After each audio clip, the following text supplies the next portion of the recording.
Private Limited for procuring 100 megawatts of power each from their wind solar hybrid pilot projects అని ఈ యొక్క order ఎవరు ఇచ్చారని అంటే ఆంధ్రప్రదేశ్ ఎలక్ట్రిసిటీ రెగ్యులేటర్ కమిషన్ వారు ఇవ్వడం జరిగింది.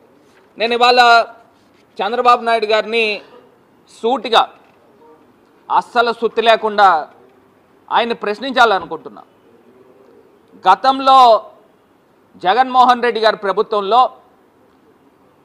SECI solar energy corporation of India సెకీతో గవర్నమెంట్ ఆఫ్ ఇండియా అనుబంధ సంస్థతో ఆంధ్రప్రదేశ్ ప్రభుత్వము రెన్యూబుల్ ఎనర్జీ ₹2.49కి ఎంఓయూ చేసుకుంటే మరి చంద్రబాబు నాయుడు గారు ఒంటికాలతో లేచాడు.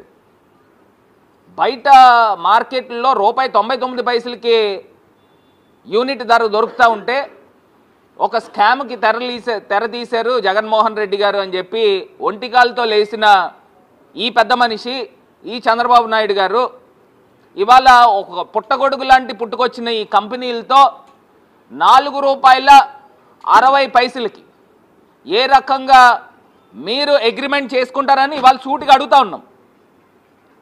స్కామ్ కాదండి ఇది. మీరు ₹2.49తో అప్పుడున్న రాష్ట్ర ప్రభుత్వము అప్పుడున్న ముఖ్యమంత్రి జగన్మోహన్ రెడ్డి గారు కేంద్ర ప్రభుత్వం సంస్థ అయిన సెకీతో ఎంఓయూ చేసుకుంటే ₹2.49కి ఇప్పుడు చంద్రబాబు నాయుడు గారు ఒక ప్రైవేట్ లిమిటెడ్ కంపెనీతో ₹4.60కి చేసుకోవడంలో మీ అంతరార్థం ఏంటి అని అడుగుతా ఉన్నా. అంటే ప్రజల సొమ్ముతో మరి ఏ బేసిస్లో వీరు చేస్తారనండి?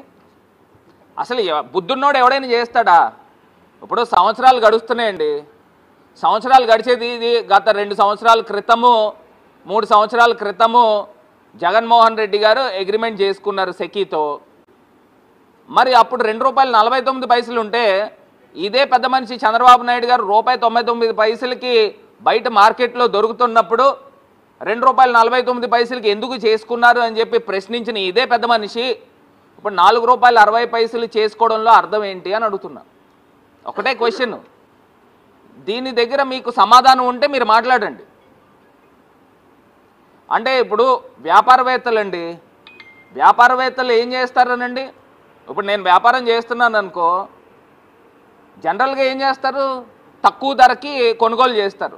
ప్రభుత్వం కూడా ఇప్పుడు ప్రజల ప్రభుత్వం ఏం చేయాలనండి? తక్కువ ధరకి ₹2.49 కన్నా తక్కువ దొరికితే చంద్రబాబు నాయుడు గారు అగ్రిమెంట్ చేసుకోవాలి, కానీ ఎక్కువకి ఎందుకు చేసుకుంటున్నారని అడుగుతున్నా. అంటే ఇది మీ తాలూకా ఈ కంపెనీలు మీ తాలూకా బినామీలు కాదా అని అడుగుతా ఉన్నా. అసలు ఎంత దారుణం అండి. ఆ రోజుల్లో ఇదే చంద్రబాబు నాయుడు గారు న్యూస్ పేపర్లో వాళ్ళకి సంబంధించిన ఈనాడు, జూమ్ చేయమ్మా ఒకసారి చూపిస్తాను మీకు, వాళ్ళకి సంబంధించిన ఈనాడు, వాళ్ళకి సంబంధించిన ఆంధ్రజ్యోతి లేదా వాళ్ళ తాలూకా ఏ రకంగా తీసుకుని వచ్చి పేపర్లో రాయిపించారనండి? నిబంధనలు ఉల్లంఘించి రాయడం చూడండి, నిబంధనలను ఉల్లంఘించి అనుమతులు ఇచ్చేశారు.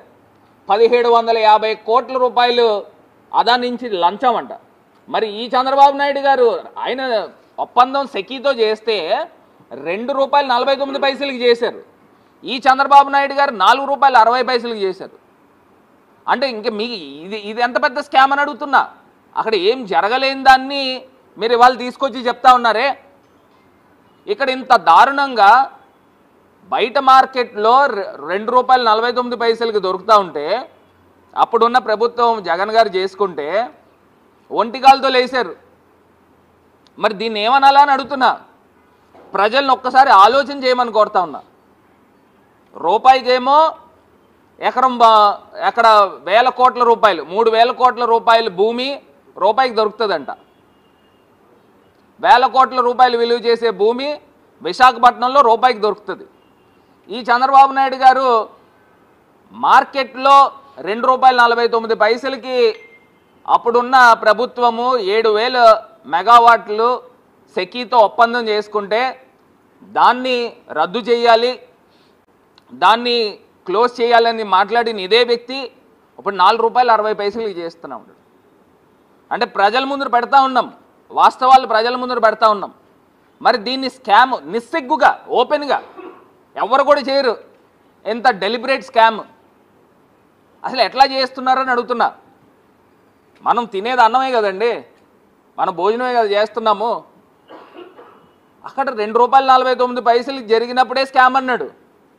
₹4.60 చేస్తూ ఉంటే ఇంత దారుణంగా, మరి అక్రమంగా, ఒక పక్కనేమో రాష్ట్రం విడిపోయినప్పుడేమో ఆంధ్రప్రదేశ్కి సంబంధించి ఎలక్ట్రిసిటీ బోర్డు ఏపీ జెన్కో అప్పు ఏ రకంగా ఉంది, చంద్రబాబు నాయుడు గారు ప్రభుత్వం వచ్చిన తర్వాత ఏ రకంగా అప్పు ఎగబాగింది, ఇప్పుడు మళ్ళీ తీసుకొచ్చి ఇదే పవర్ కార్పొరేషన్కి ఎంత భారం పెడతా ఉన్నాడు.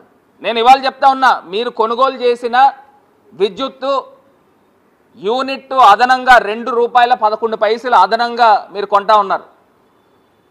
₹4.60 అంటే గతంలో ₹2.49 అంటే ఈ రెండు మైనస్ చేస్తే ₹2.11 అవుతుంది.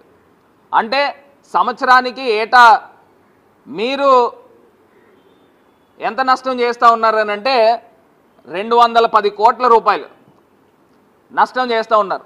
అంటే మీరు మొత్తం చెల్లించేది ₹440 కోట్ల మీరు యాక్సిస్ ఎనర్జీకి ప్రైవేట్ లిమిటెడ్ కంపెనీకి సంవత్సరానికి చెల్లిస్తూ ఉన్నారు.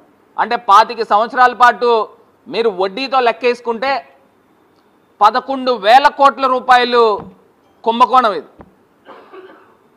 ₹11,000 కోట్ల కుంభకోణాన్ని తెరతీసిన మరి వ్యక్తి చంద్రబాబు నాయుడు గారు.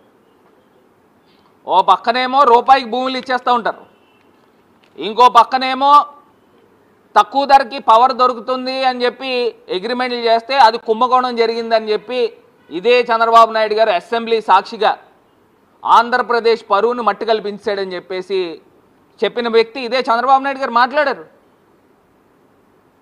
₹2.49 ఎంఓయూ చేసుకుంటే కేంద్ర ప్రభుత్వంతో ఆంధ్రప్రదేశ్ పరువుని మంట కలిపాడని అన్నారు. మరి అదే వ్యక్తి ₹4.60 చేస్తూ ఉంటే ప్రజలు రోడ్డుపైన ఆయన వస్తే నిలదీయాలండి, ఈ ప్రభుత్వాన్ని నిలదీయాలి. మరి పవన్ కళ్యాణ్ గారికి తెలుసా అండి ఈ ఒప్పందం గురించి? ఆయన ప్రభుత్వంలోనే ఉన్నాడు కదా, డిప్యూటీ సీఎం కింద ఉన్నాడు కదా. మరి అప్పుడేమో ₹2 చిల్లరకు దొరికితే అది స్కామ్ అన్నారు, ₹4.60 చేస్తే ఇది ఎంత పెద్ద స్కామ్ అనాలా అని అడుగుతున్నా.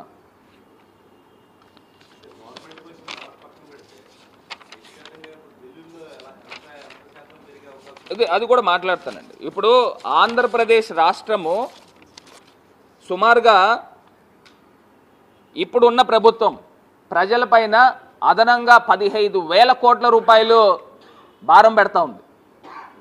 ఒక పక్కనేమో ప్రజలపైన భారం వేసేస్తూ ఉన్నారు, ఇంకో పక్కనేమో మార్కెట్లో ₹1.99 దొరుకుతుందని చెప్పిన ఇదే చంద్రబాబు నాయుడు గారు గతంలో ఇప్పుడు ₹4.60 చేసుకుంటూ ఉన్నారు. అంటే ఇది అంత భారం ఎవరిపైన పడుతుంది? ఆయన పైన పడుతుందండి, లేదా నా పైన పడుతుందా? ఎవరిపైన పడుతుంది? ప్రతి సగటు పౌరుడి పైన, ఆంధ్రప్రదేశ్ పౌరుడి పైన పడతా ఉంది. ఇంత అన్యాయంగా, ఇంత నిసిగ్గుగా మరి ఆయన పీపీఎల్ చేసుకుంటా ఉన్నాడు. అసలు ఎంత దారుణం అండి, ఇంత అన్యాయంగా చేస్తూ ఉంటే మరి అసలు ప్రశ్నించాల్సిన వ్యక్తులు ఏమైపోయారని అడుగుతున్నా. ఈ యొక్క కుంభకోణం పైన కేంద్ర సంస్థ అయిన సిబిఐ వారు దీనిపైన ఎంక్వైరీ చేయాలి.